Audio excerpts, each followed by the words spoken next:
Good morning, everyone.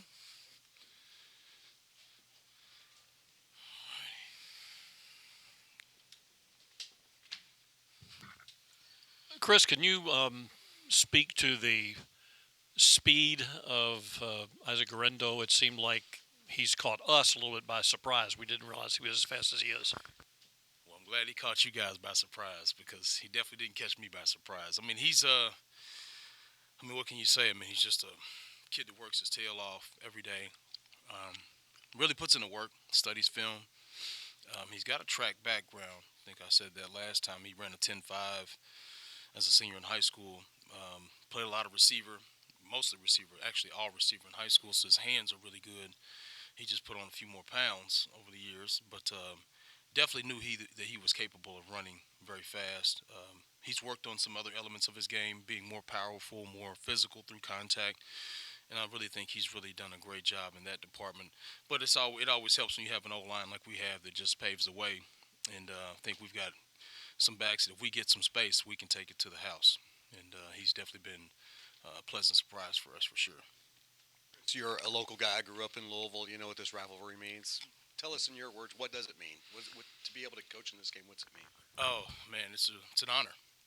It's an honor. I never had the privilege of playing in the game, but growing up in this city, I was definitely well aware of the magnitude of the game.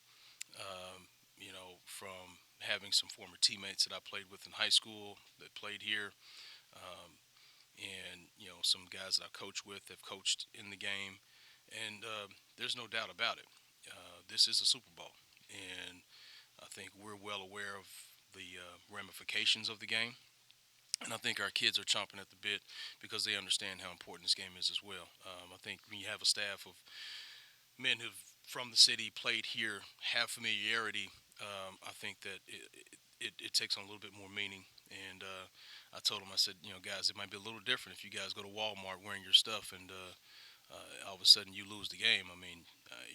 They might not let you in Walmart around here. They might close it down until you leave.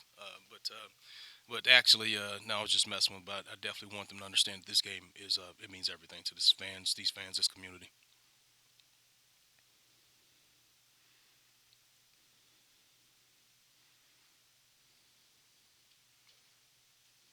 Yeah, Chris. Have any of the players who've been around for a while talked about any frustration in terms of being able to beat Kentucky since it's been since 2017? Yes, guys like Jaws.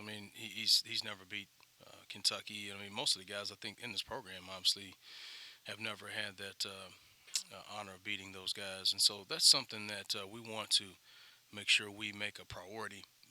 And I think that's something that we've really been on the agenda since we got here. We understood the assignment from day one. We've got to go out and execute, and we understand how much this game means to this fan base, to the city, and it has been a while, too long, to be honest with you. And we feel as though we've got a lot of work to do. They've got a good football team.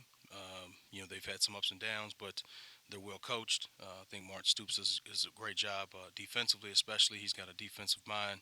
I actually played in college with their defensive coordinator. He was my linebacker, Brad White. We played in college together. Very well familiar with him. He's a brilliant mind, understands football.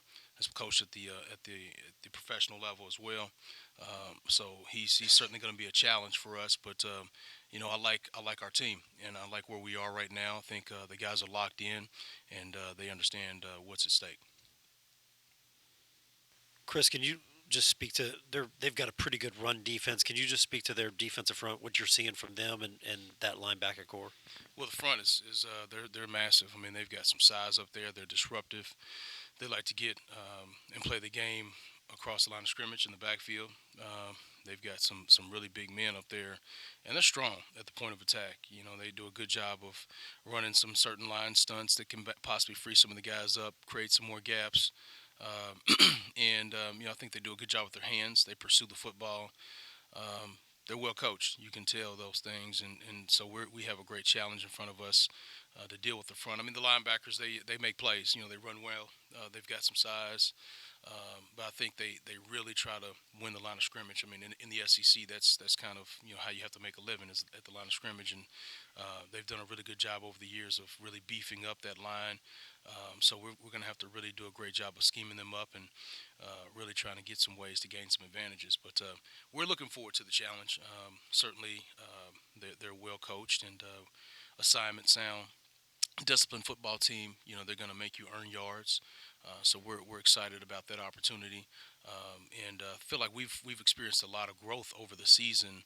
I think particularly since the NC State game, I think we really were challenged in that game, and I know from a personal standpoint, my unit really, I think, has grown tremendously since that game.